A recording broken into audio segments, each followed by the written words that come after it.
मालशेज घाट महाराष्ट्र का एक famous hill station है जो कल्याण अहमदनगर रोड पर वेस्टर्न घाट रेंज में आता है।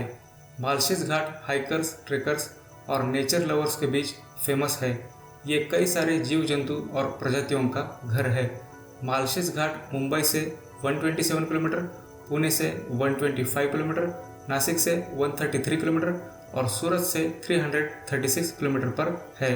मालशेज घाट के नज़दीक देखने के लिए कई सारे फेमस जगह है। हरिश्चंद्रगढ़, जोगा डैम, कालू वाटरफॉल और अजा पर्वत। यहाँ पर 24 घंटे फॉग रहता है। जैसे ही माउंटेन पर फॉग आता है, यहाँ के सारे पंछी पेड़ पर अपने घोंसले चले जाते हैं या कहीं छुप जाते हैं, और जैसे ही फॉग चला जाता है वो सब बाहर आते हैं, जैसे कि वो सब कोहरे के साथ लुका छुपी खेल रहे हैं।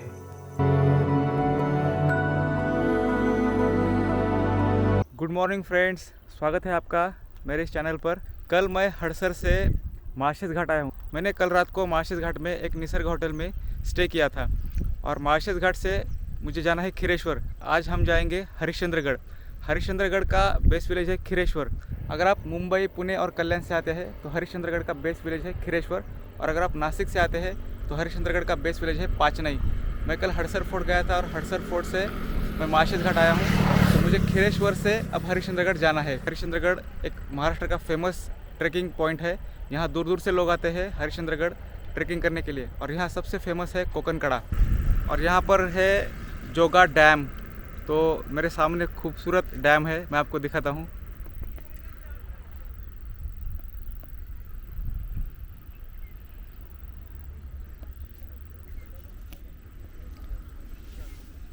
और यहाँ पर एक मराठी मूवी की शूटिंग हो रही है। यहाँ के लोगों ने बताया कि नाळ 2 मूवी की शूटिंग यहाँ पर हो रही है।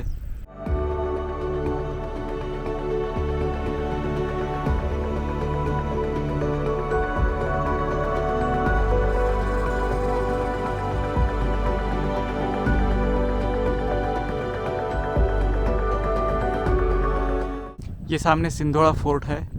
ये सामने का व्यू देखिए कितना खूबसूरत है। सामने पूरी तरह से एक पहाड़ की लाइन बनी हुई है और बीच में से रास्ता जा रहा है।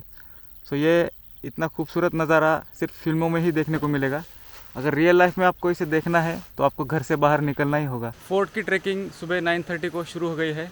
अभी मैं इस फोर्ट के बेस पर ही हूँ और ये रोड जाता है हरिश्चंद्र फोर्ट। तो यहाँ एक और रोड भी है, लेकिन मैं इस रोड से जाऊँगा क्योंकि यहाँ पर कुछ एरोज़ लगाए हुए हैं। यहाँ पर कुछ एरोज़ बनाए हुए हैं जो डायरेक्शन दिखाते हैं।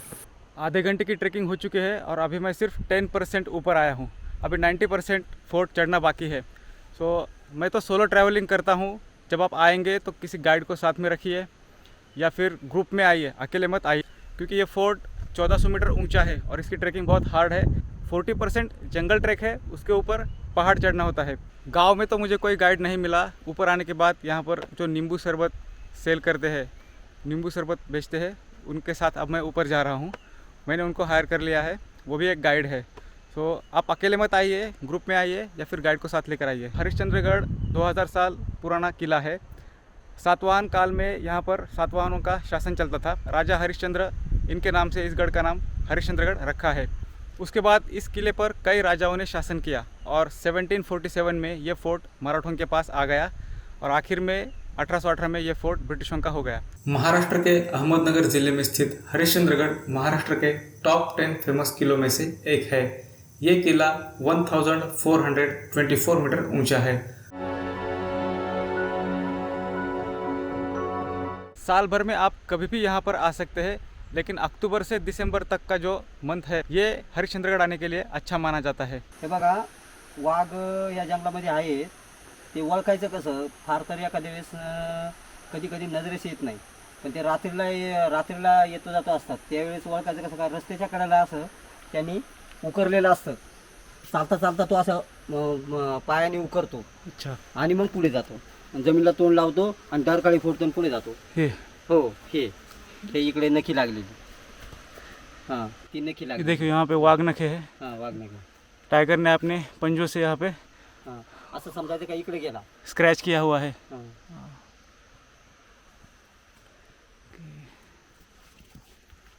सो हरिश्चंद्र फोर्ट पर रात के समय में ट्रैकिंग मत करिए, क्योंकि यहाँ पर टाइगर है और लियोपार्ड भी है। सो ग्रुप में आइए, या फिर अगर आप अकेले आते हैं मेरी तरह तो गाइड साथ में ज़रूर रखिए। यहाँ पर ये चेक पॉइंट है, चेक पोस्ट है।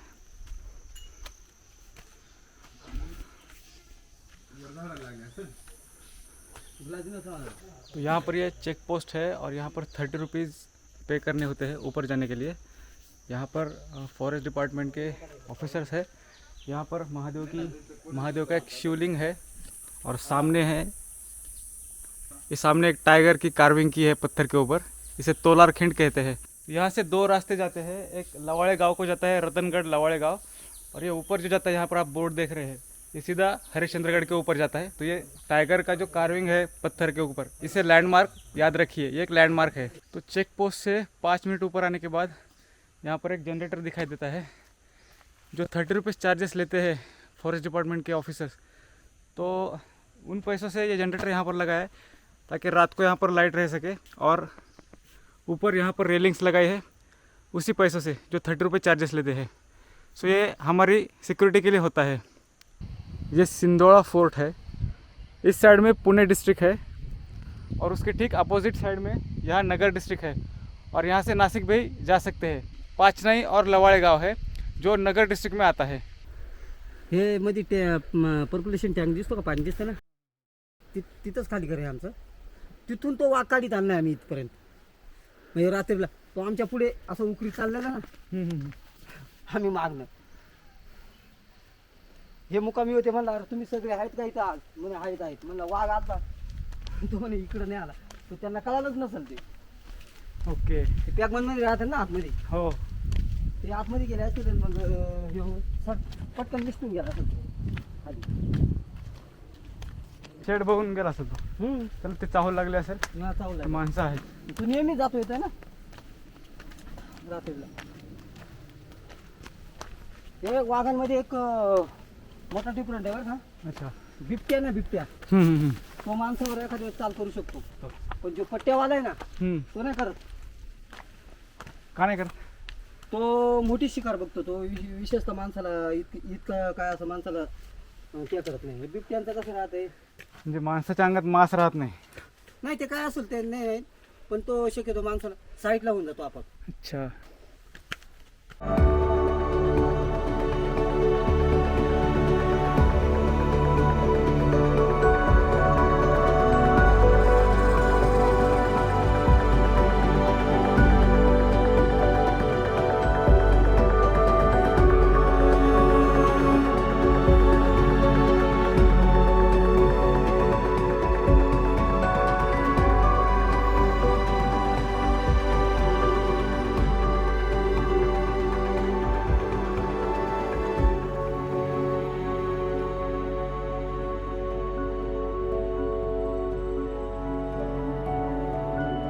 ढाई घंटे की ट्रैकिंग करने के बाद हम खिरेश्वर गांव से हरिश्चंद्रगढ़ के टॉप पर आ गए हैं, लेकिन अभी भी यहाँ से जो टेंपल है महादेव शिव टेंपल, वहाँ जाने के लिए 1 घंटा लगेगा और वहाँ से आधा घंटा कोकनकड़ा जाने के लिए लगेगा।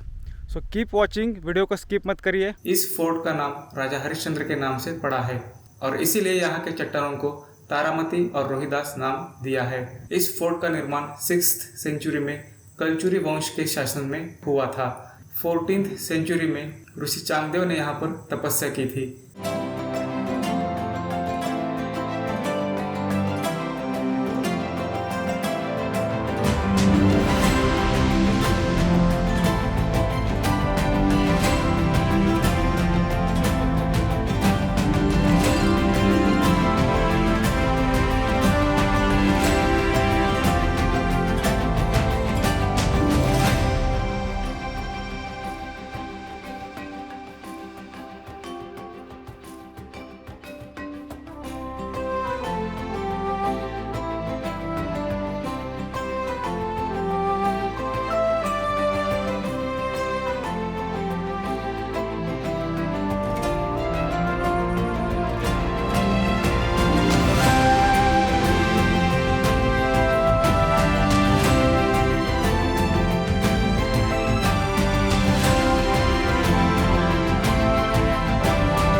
हरिश्चंद्रगढ़ का सबसे फेमस अट्रैक्शन है कोकन कड़ा। यहाँ से सामने कोकन शुरू होता है, इसलिए इसे कोकन कड़ा कहते हैं।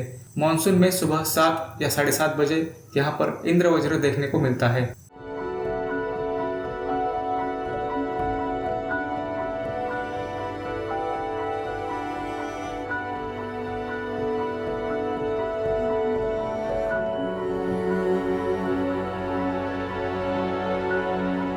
फाइनली 2 बजे हम कोकन कड़ा पहुँच गए। पहले महादेव टेम्पल के दर्शन नहीं किए, हम पहले कोकन कड़ा आ गए हैं। यहाँ से हम महादेव टेम्पल के दर्शन करने जाएंगे।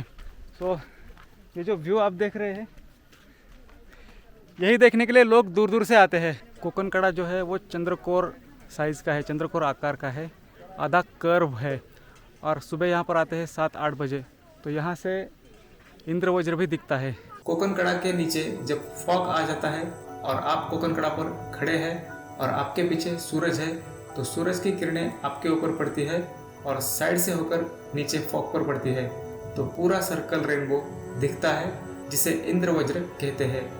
कोकन कड़ा पर सबसे पहले इंद्रवज्र 1835 में ब्रिटिश ऑफिसर कर्नल साइट ने देखा था। सो आप यहाँ पर आते हैं और स्टे करते हैं तो इंद्रवज्र देखने का चांस मिस मत करिए।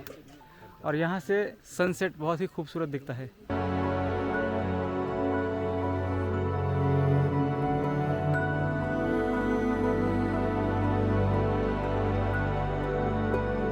कोकन कड़ा देखने के बाद हम आए हैं महादेव का टेम्पल देखने के लिए। एक्चुअली कोकन कड़ा जाते समय ही महादेव का टेम्पल बीच में आता है, देखने को मिलता है, लेकिन मैंने पहले कोकन कड़ा प्रेफर किया और फिर मैं महादेव टेम्पल आया हूँ।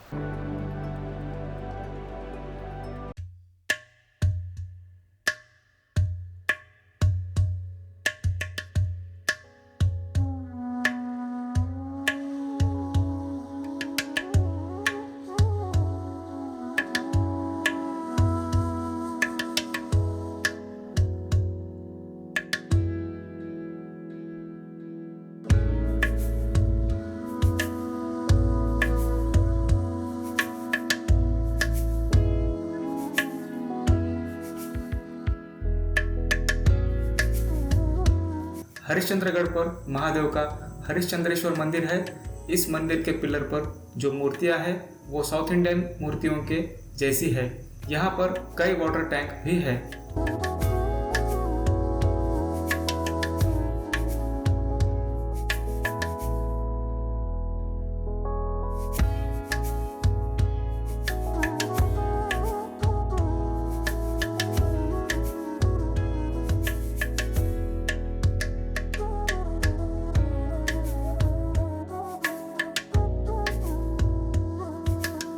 मंदिर के अंदर यहाँ पर वाटर टैंक है, यहाँ पर वाटर टैंक है ड्रिंकिंग वाटर, लेकिन अंदर जाने के लिए सीढ़ियाँ है। कुछ साल पहले यहाँ पर लोग रहते होंगे या फिर अनाज रखते होंगे, लेकिन आज यहाँ पर बारिश का पानी सीधे इसके अंदर जाता है और क्रिस्टल क्लियर होने की वजह से ये पानी आप पी सकते हैं। और यहाँ पर है स्टोर रूम, यहाँ पर जनरेटर और बाकी कुछ इक्विपमेंट्स रखे हैं जो फोर्ट के ऊपर कंटिन्यूसली कुछ ना कुछ काम चलता रहता है, तो उसके इक्विपमेंट्स अंदर रखे हुए हैं। मंदिर के सामने सप्ततीर्थ पुष्करणी झील है। यहाँ पर कई सारी भगवान की मूर्तियाँ थी, लेकिन अब वो दूसरी जगह शिफ्ट कर दी है। हरिश्चंद्रेश्वर मंदिर के पीछे 100 फीट पर ही एक केव है और उसके अंदर एक बहुत बड़ा शिवलिंग है, जिसके चारों ओर ठंडा पानी है। इस शिवलिंग के साइड में 4 पिलर है, जिसमें से 3 पिलर टूट चुके हैं। कहते हैं कि ये 4 पिलर 4 युग को दर्शाते हैं। सतयुग, त्रेतायुग, द्वापर युग और कलियुग 3 युग चले गए, इसलिए 3 पिलर टूट गए हैं। जब बचा हुआ एक पिलर टूटेगा तब कलियुग का अंत होगा, ऐसा कहते हैं।